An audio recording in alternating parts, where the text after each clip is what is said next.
0. Shalom, Ouvracha, on va continuer ensemble à se délecter dans l'étude des Chot Shabbat. On est toujours dans le sujet des travaux qui commencent avant le Shabbat ou qui sont programmés avant le Shabbat pour fonctionner pendant le Shabbat. Par exemple, le cas bien connu du réveil. Si on a par exemple un réveil mécanique, qui n'existe plus trop aujourd'hui, et bien à la rigueur, on a le droit de préparer avant Shabbat. Et même quand il sonnera, on pourra même arrêter, puisque tout est mécanique, il n'y a aucun circuit électronique, électrique.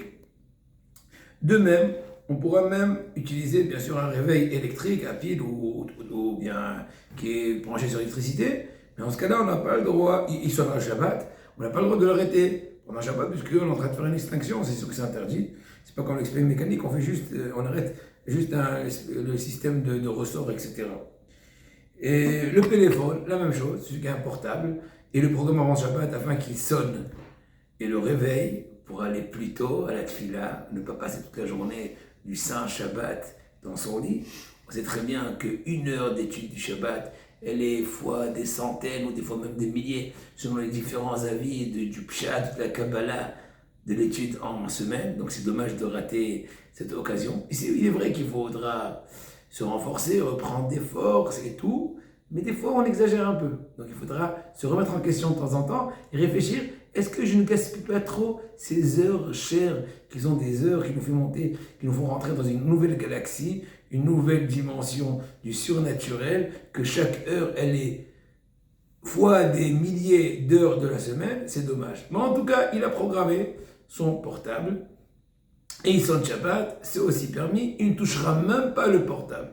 Il peut à la rigueur juste l'étoffer avec quelques pyjamas, ceux des Yom Chol et ceux des Shabbat, mais en tout cas, il n'a pas le droit de le toucher puisque c'est Mouktsé. Bien sûr, il n'éteint pas, mais même pas le toucher. Des fois, il y en a qui permettent de bouger un peu. Ce téléphone, c'est un téléphone qui n'est pas trop cher, qui n'est pas macpé dessus, mais bon. Et de façon très générale, il faut s'abstenir. La même chose, une personne qui a programmé que sa chaîne stéréo ou tout autre moyen musical va le réveiller avec la fanfare, comme les rois. Est-ce qu'on a le droit ou pas? Est-ce que c'est souhaité ou pas? C'est pas ça la question. Ça me rappelle quand j'étais dans la colonie à Chabad au Maroc, ils nous réveillaient tous les matins avec des chants. Mais à part le fait qu'ils faisaient un compte à rebours. Dans 20 minutes, le rassemblement, et il fallait se mettre en rassemblement en ligne droite comme à l'armée, si votre Hachem, et on faisait aussi des mouvements de gymnastique avant d'aller faire Hodou l'Hachem Kitov à tue-tête. Mais bon, voilà, en tout cas, le tape recorder, on a le droit de l'allumer avant Shabbat et continuer à fonctionner le Shabbat, et de façon stricte, mais il y a une notion qui s'appelle Ziluta des Shabbat. On est en train de diminuer l'importance du Shabbat, donc il faut s'abstenir de faire cela.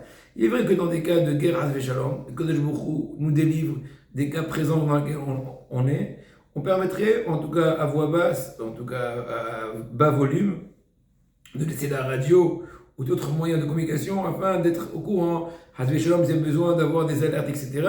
Mais de façon très générale, il faut s'abstenir en fait de préparer la chaîne stéréo, et de la mettre à truc pour avoir un bon fond musical pendant le repas du Shabbat. Je t'en prie, fais-les toi les fonds musicaux. Au Hachem, on n'en pas des beaux chants, qui est Shemera, Shabbat Rikra, et encore des dizaines et des centaines de chants. Maintenant, par rapport à faire une croisière, je sais qu'on aime bien faire des croisières, c'est à la mode. Est-ce que c'est une bonne mode ou pas? Encore une fois, c'est pas ça notre point de discussion. Mais en tout cas, on n'a pas le droit, la veille du Shabbat, de commencer une croisière, et en sachant qu'elle va continuer pendant le Shabbat. Il est certain, mais n'en parlons pas que si le capitaine d'équipe, le capitaine de bord et l'équipe sont des juifs, c'est sûr que c'est non, parce que tu es en train de leur causer d'enfreindre le Shabbat.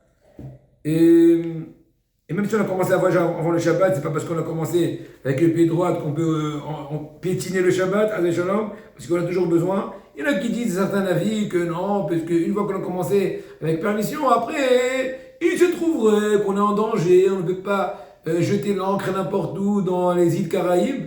Bon, c'est des ch'touillottes. Parce que si on veut, on peut aussi même un peu freiner en pleine mer. C'est d'ailleurs très romantique pour le Shabbat. Passer un bon Shabbat balancé avec la mer, bon, c'est pour un peu ironiser.